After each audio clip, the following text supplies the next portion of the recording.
St. Croix Youth Advisory Council's trip to Washington, D.C. was nothing short of monumental. Earlier this year, the group became the first students from the U.S. Virgin Islands to make a presentation at the annual National Service Learning Conference.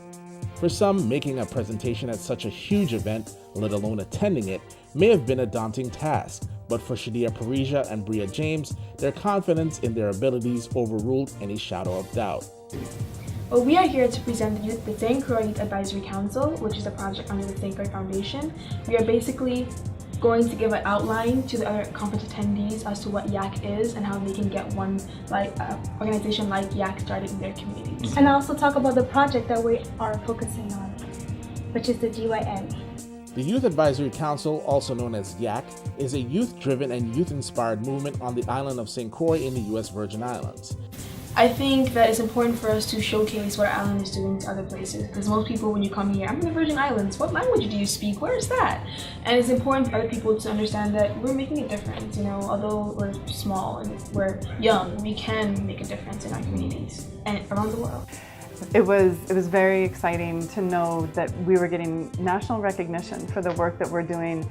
And I think that's one of the most humbling things about working with the Youth Advisory Council is we meet on Wednesdays and Saturdays. We meet Wednesday after school sometimes when the kids are exhausted from school and they show up and they're ready to talk and be engaged, and that's dedication to me.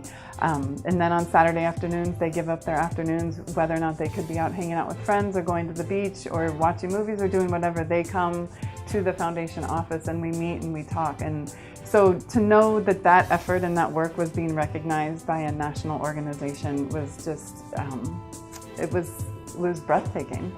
The road to Washington, D.C. wasn't easy. Members of YAC went through a competitive process amongst each other to determine who would represent the territory in Washington, D.C. It was difficult because we had 16 members and there were quite a few members who applied to come to the conference. But the things that made Bria and Shadia stand out were not only did they emphasize what they were going to gain from the conference itself and how they felt like YAC had given them an opportunity to develop as a leader and the skills that they were going to gain from the conference and just networking with other people in the DC area, whether it's adults or other youth. But they were very articulate in how they were going to bring it back to the island, which is always a priority for me as the program director of the Youth Advisory Council, is making sure that they take it at another level. Like, it's not just serving themselves, but how are they serving the community? Their presentation, Youth Voice, a tool to bridge the gap in St. Croix USVI, laid out strategies to get the voices of young people in the territory heard. Their trip to Washington also gave the group a chance to showcase their global youth network. So we created the Global Youth Network. It's a website, STX.org. It's a website created to help youths. In 2012, we took an Answers for Change survey, and we found out that the results showed that a need for role models that were needed. There was a lack of role models. So we came together and said, you know what, let's create a website. A website so our peers could reach out to, a network.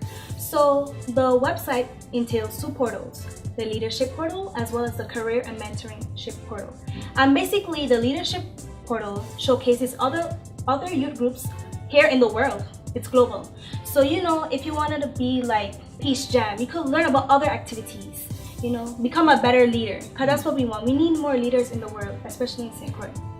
Also, the career mentorship portal basically deals with mentoring.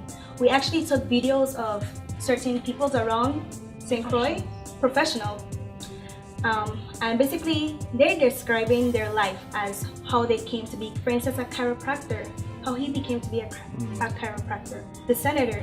So it's really amazing, and it helps students. For example, if you're a high school student and you don't know anything about the college application, there will be information online to help you. Maybe you do not have a relationship with your counselor. So these are ways that we're helping out the youth of the Virgin Islands. Our presentation also has an area where we just discuss how YAC maintains YAC as an organization. We talk about our daily meetings, interaction, reflection, simulations, and how we maintain a group that promotes change in our environment. Shadia and Bria say they will cherish this opportunity for the rest of their lives. So just to be someone from Virgin Islands who just wants to see a difference. I want to see my community grow, and whether or not I'm recognized for that or not isn't important. It's all about just trying to see that change. So coming here and being labeled an ambassador is like, I didn't expect that, because I think that we're doing something so little compared to what other people out there are making differences in. But I think, although it's small, I do think it does make a difference. And I think to be labeled an ambassador is an honor, because I wasn't expecting to be labeled that just now.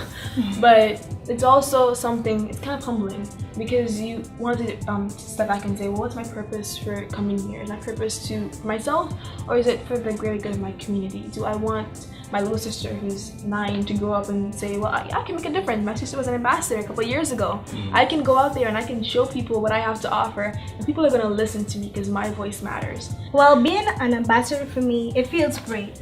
Coming up here and representing the Virgin Islands to the best of my ability is something that I never would have thought I would have been able to do. And standing here today, I just feel like there's so much more yet to come. This project, even though you might think this is small, I think this is something big, because there's so much people that now know about our website, and the more people using it, the more it will spread. This would actually become the global youth network. The true reward comes from seeing the girls get a little giddy, hearing the excitement in the other youth members' voices when they make a good post or they create a web page, or when they see the grants coming in, and just seeing that transformation in the youth members. That's the reward, because it's starting to train the next generation of leaders so that we really can make positive community change and make a difference in the territory and in the world. With young people working together in organizations like the Youth Advisory Council, it's safe to say the territory's future is all the more brighter.